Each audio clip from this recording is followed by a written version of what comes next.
3 mois que les Iraniens se révoltent, 3 mois que Mahsa Amini a été tuée lors de son arrestation alors qu'elle avait mal mis son voile et qu'on voyait ses cheveux.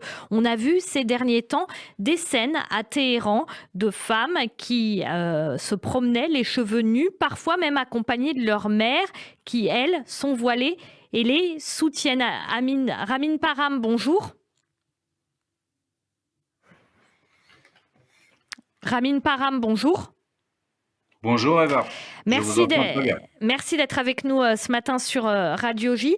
Alors, on a vu en France, le Parlement a adopté un texte pour soutenir l'Iran. Les soutiens de cette révolte en Iran arrivent d'un peu partout. C'est ça qui fait tenir les Iraniens depuis 3 mois, les Iraniens qui se révoltent, ces soutiens extérieurs ?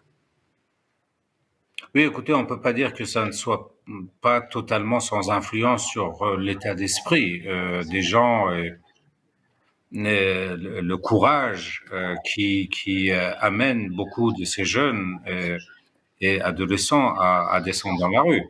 Et bien évidemment, ce qu'on appelle l'opinion internationale, et ce qu'on peut en capter en Iran, malgré les coupures d'Internet et tout, ça peut certainement avoir une influence.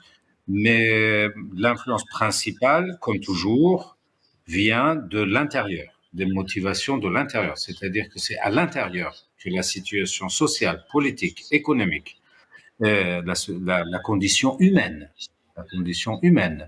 est intenable. Et ce qui mène cette génération et ces gens à descendre dans la rue et à manifester depuis 3 mois. Vous parlez de coupures d'Internet. Malgré ces coupures, elles semblent moins importantes que les fois précédentes puisqu'il y a quand même des images qui nous parviennent, des images même qui sont postées sur les réseaux sociaux. Est-ce que les Iraniens qui manifestent sur place savent qu'ils sont soutenus à l'extérieur ? Oui, ça ils savent. En tout cas, ceux à qui je parle le savent. Le bon sens d'un observateur comme moi également et les observations que je peux mener à mon niveau me disent également qu'ils sont au courant de ce qui se passe. Bien évidemment, ils sont au courant de ce qui se passe. Mais tout juste avant d'être mis en contact avec vous, Eva, il y a à peine 40 minutes, j'étais en contact pendant une bonne demi-heure avec un universitaire iranien avec qui nous avons échangé sur ce qu'il faut faire. Et je peux vous dire que la condition de la communication, la condition Internet n'était vraiment pas bonne. C'est-à-dire, il a fallu sur WhatsApp couper et reconnecter plusieurs fois pour ensuite passer sur une autre application qui n'est pas filtrée. Donc, ce sont des difficultés auxquelles ils sont habitués, mais bon. Ramin Parham, désolé, on n'a pas réussi à vous joindre tout à l'heure, donc cet entretien est un peu court. La prochaine fois, on fera plus long.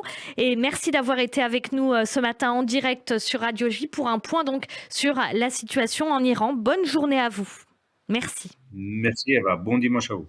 Merci. Radio J.